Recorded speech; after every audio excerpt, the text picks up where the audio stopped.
तो इसका जो डिजाइन है पूरा का पूरा हमने ऐसा किया है कि मैं आपको मिक्स्ड प्रैक्टिस ही कराऊंगा। इसका रीजन बताए बेटा क्या है? मिक्स्ड प्रैक्टिस कराने का रीजन क्या है? मैं चाहता हूं कि आप बिल्कुल वो एल्गोरिथम में काम करो जो एग्जाम में करना है। पहला सवाल एक टॉपिक का, दूसरा दूसरे टॉपिक का, तीसरा तीसरे टॉपिक का, चौथा चौथे टॉपिक का। तो टॉपिकल जो जोन है तुम्हारा उससे बाहर निकलो, क्रॉस टॉपिकल अप्रोच।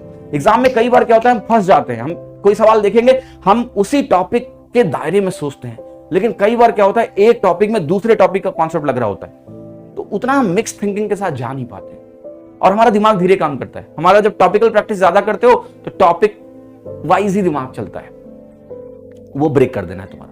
तुम्हें ऐसा बता देना है कि नेचुरल रिस्पॉन्स तुम्हारा ऐसा हो कि कोई भी सवाल कहीं से भी आए हो जाए। दूसरा, जो मिक्स प्रैक्टिस कराएंगे ऐसा नहीं होगा कि इसमें अरिथमेटिक होगा, एडवांस नहीं होगा, नहीं। हमने एक प्रॉपर डिस्ट्रीब्यूशन बनाया है बेटा।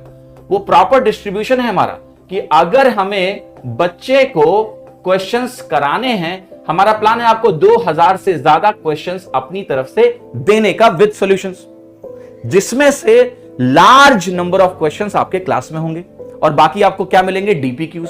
तो डीपीक्यूज हमने क्या इंट्रोड्यूस किया था, आपको ध्यान है मैथ्स में, ये लक्ष्य बैच में इंट्रोड्यूस हुआ। बहुत ही शानदार चीज है ये। इसका मतलब है डेली प्रैक्टिस क्वेश्चंस। तो क्लास के बाद आपको मिक्स फॉर्मेट में डेली क्वेश्चंस मिलेंगे प्रैक्टिस के लिए, और उन क्वेश्चंस का आपको सॉल्यूशन भी मिलेगा, वो भी पीडीएफ।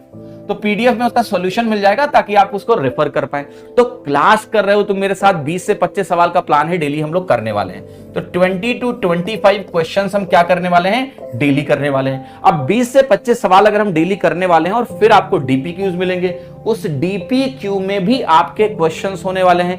कितने क्वेश्चंस होने वाले हैं, उसमें भी आपके 15 क्वेश्चंस पर डीपीक्यूज होने वाले हैं। तो ये क्वेश्चन आपको घर पे प्रैक्टिस के लिए मिलेंगे। आप डेली मेरे साथ 35 से 40 सवाल एक तरह से कर रहे हो और आपको एग्जाम में एक दिन में 25 सवाल ही करना है।